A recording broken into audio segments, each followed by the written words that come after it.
আমাদের আলেম সমাজ ইমামতি নেওয়ার জন্য মসজিদের ভিতরে আপনি মারামারি করতেছে। আপনারা একটু দেখেন যে বাংলাদেশে বা বিভিন্ন পন্থে ইমামতির জন্য আলেমে পিটাপিটি করতেছে। আস্তাগফিরুল্লাহ। তাহলে আপনি এদের কাছে কি কামনা করতে পারেন? এই জন্য আমাদেরকে আপনারা যারা আউলিয়া ইকরামদেরকে ভালোবাসেন, ওলিদেরকে ভালোবাসেন, এটার আখিরি জবানা এটা কি? সাইয়্যিদিনা কারীমুন সাল্লাল্লাহু আলাইহি ওয়াসাল্লাম, যে বলা হইতেছে যে ওই সমাজের মধ্যে একজনকে একজন খুন করবে। কেন খুন করবে? যে খুন করতেছে সেও জানে না আমি তারে কেন খুন করতেছি, আর যে খুন হইতেছে সেও জানে না সে কেন খুন হচ্ছে। আজকে সমাজের সামান্য বিষয় নিয়ে, পলিটিক্যাল বিষয়, সামাজিক বিষয়, একে অপরের মতের বিষয়, আপনি আমার একটা বলছে আমি মানলাম না, আপনাকে খুন করতে একটা সেকেন্ড লাগতেছে না, অথচ এটা কোনো খুনের দরকারও ছিল না। আজকে রাসূলের হাদিস পুরোপুরি আমাদের জীবনে কিয়ামতের পূর্বে এই ঘটনাগুলা ঘটতেছে। এই জন্য আপনারা যারা আজকে ইউটিউব দেখেন, বিভিন্ন প্রোগ্রাম দেখেন, আমাদের মতো করে বিভিন্ন কার্যক্রমের সাথে দেখেন, জাস্টিফাই করবেন, ভাই আমাকে মানবেন, আমি সেটা বলতেছি না। আপনি দেখবেন যেই লোক যার কলব আল্লাহ জিকিরে ভয় পায়, যার কলব গাফেল নয়, সে কখনো তাকে সোয়াব করবে না, সে নিজে শেষ হয়ে যাবে, সে কখনো অন্যের ক্ষতি করবে না। সে যত কষ্টই হোক না কেন, সে না খাই থাকবে, তারপর কখনো হারাম জিনিস দিয়ে নিজে বাহাদুরি করবে না। সে যত বড় কষ্ট হোক না কেন, সে ইমাম হোক, আলেম হোক, সে হকের উপর থাকবে। সে কখনো, সে যত ইয়ে করুক না কেন, সে কোনো জালেমকে কখনো সম্মান করবে না। এটাই হলো একজন হক্কানি লোক। আজকে আমাদের বাংলাদেশ, পাকিস্তান, ইন্ডিয়া, আরব দেশগুলো সব জায়গায় আজকে মুসলমানদের এরকম অবস্থা কেন? এই জন্যই অবস্থা, মুসলমানেরা কলব থেকে আল্লাহকে ডাকা বন্ধ করে দিছে, আল্লাহর ভয় কলব থেকে উঠে গেছে, দিল থেকে উঠে গেছে। এই জন্য আমরা আজকে অনুসারী, আমরা কাউ না কাউকে মানি, কোনো না কোনো আলেমকে মানি। তার মানে আমরা কাদেরকে মানতেছি? কোন বাবাকে মানতেছি? ওই বাবা যার কলব কি আল্লাহর ভয় পায় না। যে আল্লাহর ভয় পায় তার কথা কি বলছে?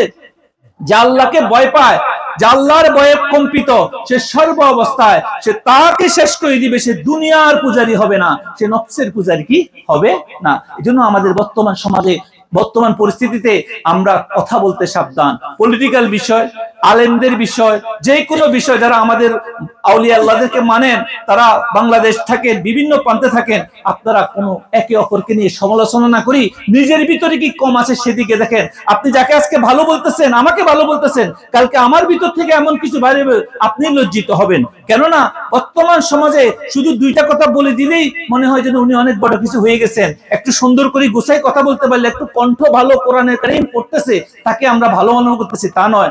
তার সাথে আপনি চলতে হবে, খাইতে হবে, দেখতে হবে তার জীবন কেমন, তার পারিবারিক জীবন কেন, তার কার্যক্রম কি, তার লেনদেন কি, সে আল্লাহকে কতটুকু ভয় পায়, মানুষের সামনে ভয় পায় না তাহাজ্জুদের সময় উঠে আল্লাহর কাছে কান্নাকাটি করে। তার কার্যক্রম, যারা আল্লাহওয়ালা, যারা খাস লোক, আল্লাহর পেয়ারা বান্দা, তারা আল্লাহর হুকুমেই সমাজে, রাজনীতিতে, অর্থনীতিতে সব থেকে জড়ায়। নইলে তারা কি করে? নিজেদের দূরে রাখে এগুলা থেকে, তারা কি করে?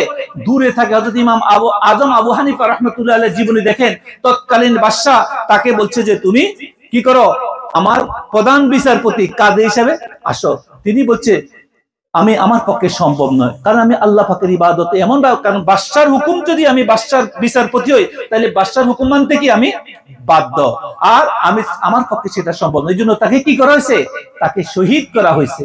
তাকে কি করা হয়েছে? সাজা হিসেবে তাকে মৃত্যুদণ্ড দেওয়া হয়েছে, তাকে সাজা দেওয়া হয়েছে। কিন্তু তারপরে তিনি মৃত্যুদণ্ডকে আলিঙ্গন করছেন, কিন্তু তারপরে তিনি কি ওই বিচারকের পোস্ট নেন নাই। আজকে আমাদের আলেম সমাজ ইমামতি নেওয়ার জন্য মসজিদের ভিতরে আপনি মারামারি করতেছে।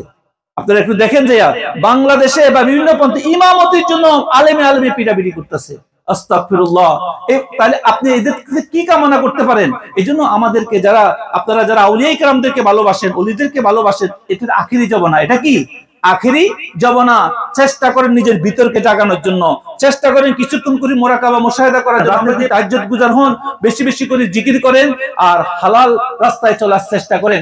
আল্লাহ রাব্বুল আলামিন এই বিষয় সম্পর্কে যদি প্রতিদিন ইস্তেখারা করেন, ঘুমানোর পরে আল্লাহর পক্ষ থেকে আপনাকে জানাই দেওয়া হবে আপনাকে এই মুহূর্তে কি করা উচিত।